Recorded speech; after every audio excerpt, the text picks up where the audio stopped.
Travma degan ne? Travma degan umuman өмірлікке кететін зат. Мысалы үшін сенде әз травма болатын болса, мына yerінде бір сезім болатын болса, бір қорқыныш, өтміштен келатырған эмоция болатын болса, соны бүгін шешеміз. Бұл ұлыма өміріңе тәсір етеді, ұлыма сен кім екенлігіңді өзгертетін зат.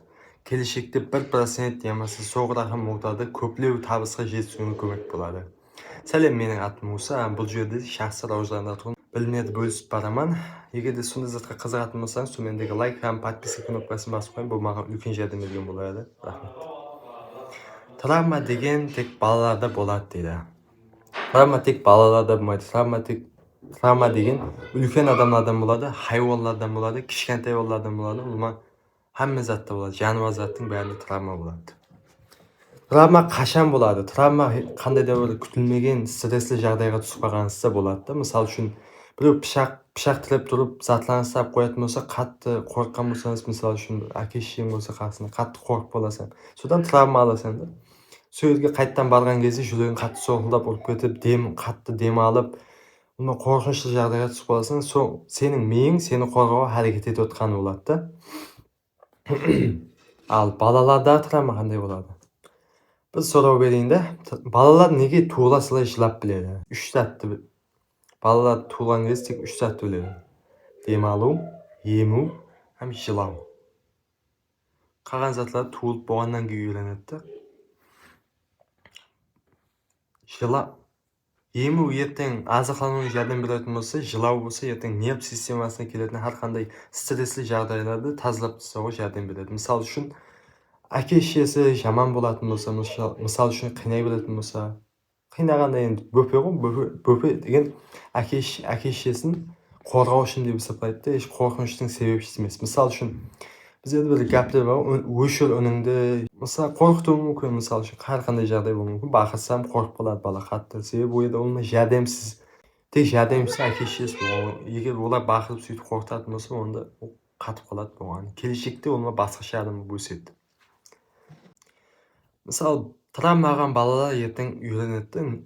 Уже ми информация жинап барады. Не зат қылсам, мен жазаланамын, не зат қылсам, сыйлықтанамын деп не.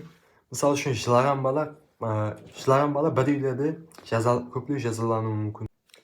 Травма әрқилы жақсы, әрқилы эффект алуы мүмкін өскен сайында.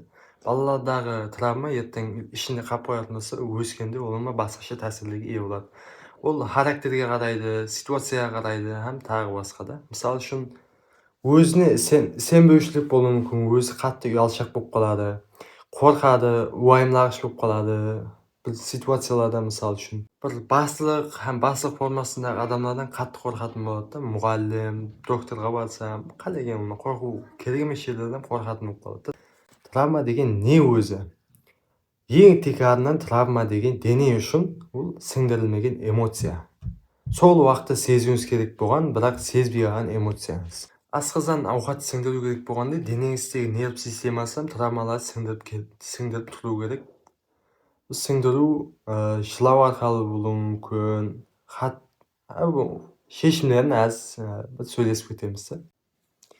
Мысалы, телефондағы мысалды алайық та, телефонның көне обновлениесі болатын болса, таза обновление шыққан болса, ол істемей жүре берсең, тап сондай болады. Мысалы үшін балалығыңда бір жаза болатын болса, мысалы үшін жылағанға жазалайтын болса, қатесіз қойып қойсаң ұратын болса, ертең келешекте өсіп кеткен ешкім ұрмайды ғой енді.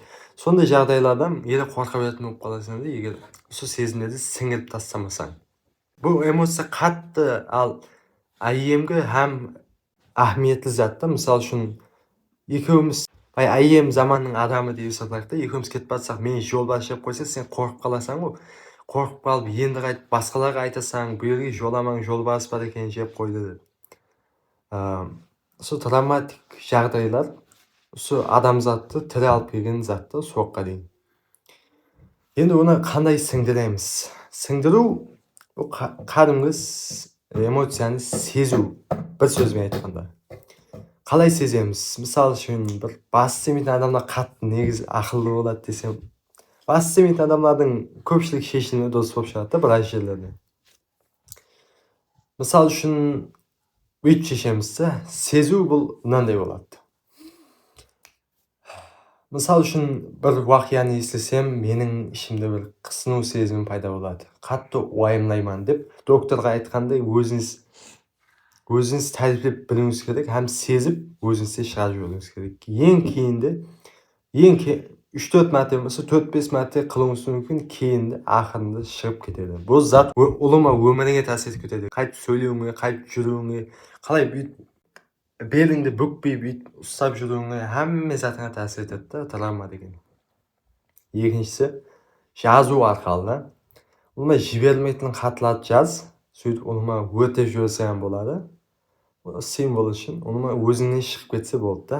Uchinchisi bir sengan adamingga aytib, bir sengan adamingga aytib, umuman ertaga hamma ishni gap qilib yurmaydigan, ya birda umuman do'st deb yurgan odamga aytib, dushman adamga aytib qo'ymada, bilmaydi. Ertaga o'zingga qarshi setishi mumkin-da. Uni sening adamingga astin chiqarib, o'zing orqangni sezadigan senadigan odamga aytib chiqarib yuborsang bo'ladi.